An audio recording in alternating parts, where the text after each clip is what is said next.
Is that easy to do? Is it harder to? Is it becoming harder to pick them up after every game? Every defeat or every time they suffer late defeats or late comebacks. No, next hours is difficult. Next day as well, but day after is better, and today is better than yesterday, and tomorrow will be better than today. How's Manuel Akanji? Surgery on Saturday. 8-10 weeks out. What is the injury? Abductor, I think so, was broken. How big? Given you've had defensive issues all season in terms of getting players back, and then they're injured again, and it keeps happening. How frustrating is it? Only we wish the best recover from Manu, from Speedy, because the effort that he has done this season have been unbelievable. Because him and Nathan as well played in difficult conditions, not being on top, and to have the team in an emergency position that we had in lack of players in that positions, and at the end the body said enough is enough. Finally from me, Newcastle, second of 4 big games in a row with Real Madrid and Liverpool as well. How dangerous are Newcastle going to be on Saturday? Always have been since Eddie Howe took over, especially in the last years, and good form, unbelievable speed, and everything. So credit to them. But we know the league make a step forward in all the teams, and we make some step backwards in terms of we were comparing where we were last season, previous seasons. But play at home, our people, and try to do it. Hello, Pep. Can I ask you about Jack Grealish as well, another player who was injured the other night? What's his situation? Yeah, it's not as poorly right now. It's not as tough like Manu has done, but I don't know if tomorrow will be ready. I don't think so, but we'll see. We will assess next hours. Nico Gonzalez obviously had that difficult start late in Orient and then wasn't used against Real Madrid in the week. How is he after that first appearance, and how confident would you be now to use him moving forward? Well, it's not difficult start. It just was injured.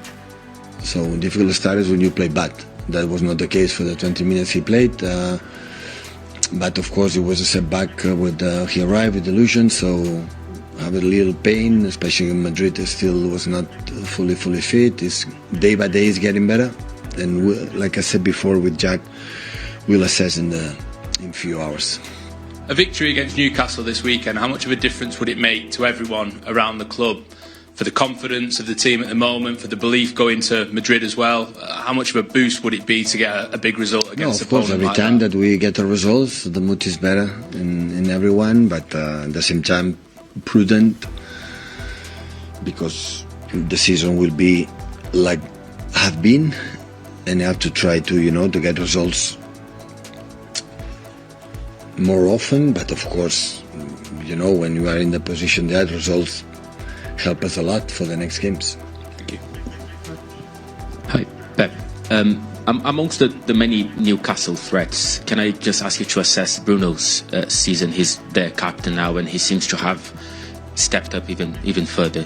Yeah, there are a lot of threats, a lot of positive things. Bruno's one of them, so it's not the season. So I think he's playing already 2 or 3 or 4 seasons on a high level since he arrived from France. So yeah, he played in a position more advanced. Before was holding midfielder, now is more position right more. Tonali make more in that position, the central role, but both can do it. So yeah, physicality they have, the speed, the long balls, the set pieces, and experienced team. It's a solid team already. So he's playing. Of course, was congratulating for the Carabao Cup final, but a part of that, play 1 game a week, no play in Europe, and when that happens, is unbelievably dangerous, because we saw the year that Newcastle played just in a Premier League, no play in Europe, qualified for the Champions League. The year we qualified Champions League had a lot of injuries, didn't qualify for the Champions League next season.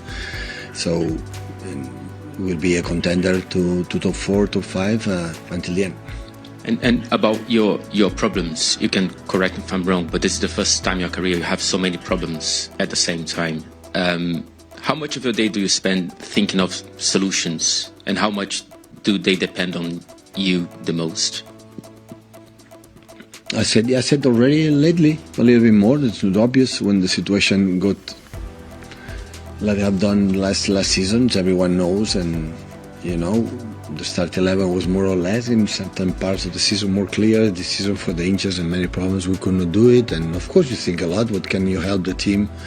You talk more with the players. Can you do better with this and with that? So yeah, we try it. Why the last minutes again? We cannot close the games, and everything you try to help. So that is our job. It's normal, and all the managers I think happen.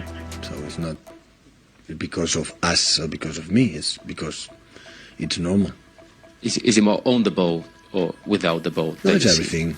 There's not one. For one subject will be easy to solve it. So the truth is that we this was reality. Always we have been so comfortable with the ball, and now we are not as much comfortable when we had the ball. And after when we don't happen, we have to make use our physicality. Now physicality is not like other teams. Hi Pep. Eddie Howe has spoken about this period for his team being potentially season-defining, these next run of games.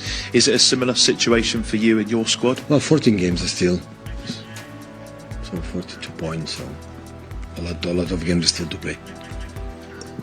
Does this game take on extra significance this season, this meeting with Newcastle, because of where you both are in the table? Obviously you're both fighting very close to each other, both fighting to get into that top four. Yeah, it will be the same for every game. It's not just for Newcastle, of course. Newcastle is important, like what happened against Chelsea a few weeks ago. It's a team like we are quite similar, but in terms of points. But yeah, we have 13 games left after Newcastle, and many points still to play. And what about the two strikers we're going to see on the pitch at the weekend? Haaland on your side, obviously Alexander Isak, both having fantastic seasons as well. How do you rank their seasons? I mean, I guess they're two of the outstanding strikers, are they, in Europe at the moment? Excellent. So I think it's the level in the first season. Second season the numbers was really good, but maybe it was not in the consistency that this season have proven. And Isak, and season by season, I knew it a little bit because I follow, for obvious reasons, the Spanish league, and Real Sociedad already was already the impact started to do it, and he proved for the when he can run and the finishing, and he's a fantastic player.